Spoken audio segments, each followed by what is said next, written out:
देखो यार, अगर तुम लोग मलाकाई ब्लैक के फैन हो तो ये वीडियो तुम्हारे लिए होने वाली है, क्योंकि गाइज AEW के double or nothing pay per view के बाद मलाकाई ब्लैक के AEW लीव करने को लेकर काफी बड़ी अपडेट आ चुकी है। AEW के double or nothing pay per view पर एडम कोल और MJF के साथ AEW का एक और बड़ा अपसेंट सुपरस्टार पॉसिबली अपीयर होने वाला है। AEW और NJPW के फॉरबिडन डोर के ऊपर AEW के काफी सारे रेसलर्स ऊपर काम नहीं करेंगे। हिरोशी तनाहाशी के AEW में रिटर्न होने को लेकर बैक स्टेज से काफी बड़ी अपडेट आ रही है। तो गाइज वहीं AEW के अंदर सरीना डीब और टोनी स्टोम के अपकमिंग मैच से पहले सरीना डीब का काफी बड़ा स्टेटमेंट आ चुका है। तो गाइज चलिए बिना किसी देरी के शुरू करते हैं इस वीडियो को।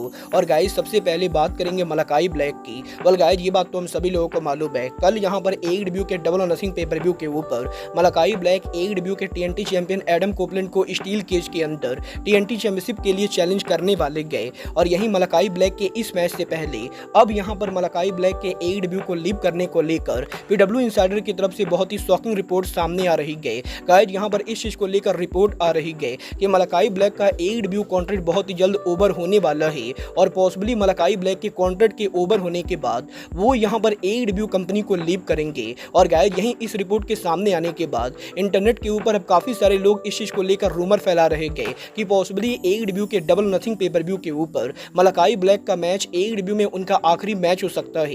क्योंकि गाइज आज यहाँ पर AEW के कोलिजन शो के ऊपर एडम कोपलैंड ने उनके प्रोमो के अंदर ये बात कही थी कि वो यहाँ पर AEW के डबल नथिंग पेपर व्यू के ऊपर मलाकाई ब्लैक को बीट करने के बाद मलाकाई ब्लैक के फैक्शन हाउस ऑफ ब्लैक को टेक ओवर करने वाले गए। और गाइज ऑलरेडी यहाँ पर AEW के टीवी के ऊपर एडम कोपलैंड ने ये टीज कर दिया है कि पॉसिबली वो AEW के अंदर हाउस ऑफ ब्लैक के न्यू लीडर बनने वाले गए। और अब यहाँ पर इंटरनेट पर इन सभी रूमर्स के बाद फाइनली फाइटफुल ने इस चीज को कंफर्म कर दिया है कि मलाकाई ब्लैक का AEW का कॉन्ट्रैक्ट अगले महीने जुलाई के अंदर ओवर होने वाला है। और गाइज ओरिजिनली वैसे तो मलाकाई ब्लैक का कॉन्ट्रैक्ट जुलाई 2024 में ओवर होने वाला था, बट गाइज क्योंकि मलाकाई ब्लैक लास्ट ईयर काफी टाइम तक इंजर्ड थे तो गाइज इसीलिए ब्लैक के इंजर्ड होने की वजह से AEW ने इंजरी की वजह से मलाकाई ब्लैक के कॉन्ट्रैक्ट को थोड़ा एक्सटेंड कर दिया है। और अब यहाँ पर मलाकाई ब्लैक का कॉन्ट्रैक्ट जुलाई में ओवर ना होके बल्कि पॉसिबली आगे चलकर ओवर होने वाला है। और गाइज इंजरी की वजह से कॉन्ट्रैक्ट के एक्सटेंड होने के बाद अब भी AEW कंपनी के पास ये ऑप्शन है कि वो यहाँ पर मलाकाई ब्लैक के कॉन्ट्रैक्ट को 2 साल और एक्सटेंड कर सकती है। और अगर यहाँ पर AEW ब्लैक के कॉन्ट्रैक्ट को 2 साल और एक्सटेंड करती है तो वो यहाँ पर 2027 तक AEW पर काम करेंगे। बट अगर यहाँ पर AEW ब्लैक के कॉन्ट्रैक्ट को 2 साल एक्सटेंड नहीं करती है तो पॉसिबली इस साल के एंडिंग के ऊपर ब्लैक यहाँ पर AEW कंपनी को लीव करेंगे। बट गाइज यहाँ पर फाइटफुल ने ये कंफर्म कर दिया है कि AEW के double or nothing pay per view के ऊपर मलाकाई ब्लैक का AEW का मैच पॉसिबली उनका आखिरी मैच नहीं होगा। वेल गाइज अब ये तो आज पेपर व्यू को देखकर ही पता चलेगा कि क्या यहाँ पर AEW के double or nothing pay per view के ऊपर मलाकाई ब्लैक का AEW का मैच उनका आखिरी मैच होता है या नहीं। बट गाइज जहां तक बात रही पेपर व्यू की तो गाइज यहीं AEW के double or nothing pay per view के ऊपर सरीना डीब और टोनी स्टोम के वुमेन चैंपियनशिप मैच से पहले सरीना डीब का काफी बड़ा स्टेटमेंट आ रहा है, जहां पर सरीना डीब का ये कहना है कि AEW के double or nothing pay per view इस साल AEW का 5 ईयर एनिवर्सरी स्पेशल होने वाला है। और सरीना डीब फैंस से ये प्रॉमिस कर सकती है कि AEW के double or nothing pay per view के ऊपर सरीना डीब और टोनी स्टोम का जो वुमेन मैच होगा वो यहाँ पर AEW हिस्ट्री के अंदर अब तक का सबसे ग्रेटेस्ट वुमेन मैच होने वाला है। और AEW के अंदर यहाँ पर सरीना डीब और टोनी स्टोम का मैचेस के मामले में AEW वुमेन हिस्ट्री का सबसे बेहतरीन मैच होगा। और कुछ इस तरीके से सरीना डीब का ये दावा करना है कि AEW के डबल नथिंग पेपर व्यू के पहले पॉसिबली वो 5 स्टार मैच डिलीवर करने वाली है। मतलब ये तो पेपर व्यू को देखकर पता चलेगा कि सरीना डीब और टोनी स्टोम का मैच कैसा होता है। बट गाइज जहां तक बात रही double or nothing pay per view की तो गाइज ये बात तो हम सभी लोगों को मालूम है, इस समय यहाँ पर AEW के काफी सारे बड़े सुपरस्टार इंजर्ड चल रहे गए। और गाइज अब यहाँ पर AEW के double or nothing pay per view के कुछ घंटे पहले AEW के काफी सारे इंजर्ड सुपरस्टार्स के पेपर व्यू पर अपीयर होने को लेकर काफी बड़ी अपडेट आ रही है। गाइज यहाँ पर ये बात तो मैं आपको ऑलरेडी बता चुका हूँ, AEW का double or nothing pay per view MGM grand garden arena Las Vegas में होने वाला है। और यहीं AEW के double or nothing pay per view के कुछ घंटे पहले आज यहाँ पर लॉस वेगास के अंदर बुलेट क्लब के मेंबर जूस रॉबिन्सन को देखा गया है। और गाइज वैसे तो जूस रॉबिन्सन की इंजरी की वजह से वो लंबे टाइम से AEW के टीवी पर अपीयर नहीं हुए हैं। बट गाइज फाइटफुल ने ये कंफर्म कर दिया है कि जूस रॉबिन्सन भी आज यहाँ पर AEW के double or nothing pay per view के लिए लॉस वेगास के अंदर मौजूद है। और अभी यहाँ पर ये क्लियर नहीं गए कि वो AEW के पेपर व्यू के ऊपर आज यहाँ पर ऑन स्क्रीन पर अपीयर होंगे या नहीं। बट गाइज जूस रॉबिन्सन के अलावा एक और जो इंजर्ड सुपरस्टार आज यहाँ पर लॉस वेगास के अंदर मौजूद है वो और कोई नहीं बल्कि एडम कोल है। और गाइज यहाँ पर लॉस वेगास में काफी सारे फैंस ने एडम कोल को एमजीएम ग्रैंड गार्डन अरीना के पास देखा है। और गाइज देखना बहुत ही दिलचस्प होने वाला है कि एडब्ल्यू के डायनेस्टी पेपर व्यू के ऊपर एडम कोल के शॉकिंग तरीके से अपीयर होने के बाद कि आज यहाँ पर लॉस वेगास के अंदर Adam Cole double or nothing पर अपीयर होते हैं या नहीं। बट गाइज एडम कोल के अलावा एक और जो तीसरा नाम पॉसिबली लॉस वेगास के अंदर आने वाला है वो यहाँ पर फॉर्मर वर्ल्ड चैंपियन एमजेएफ है।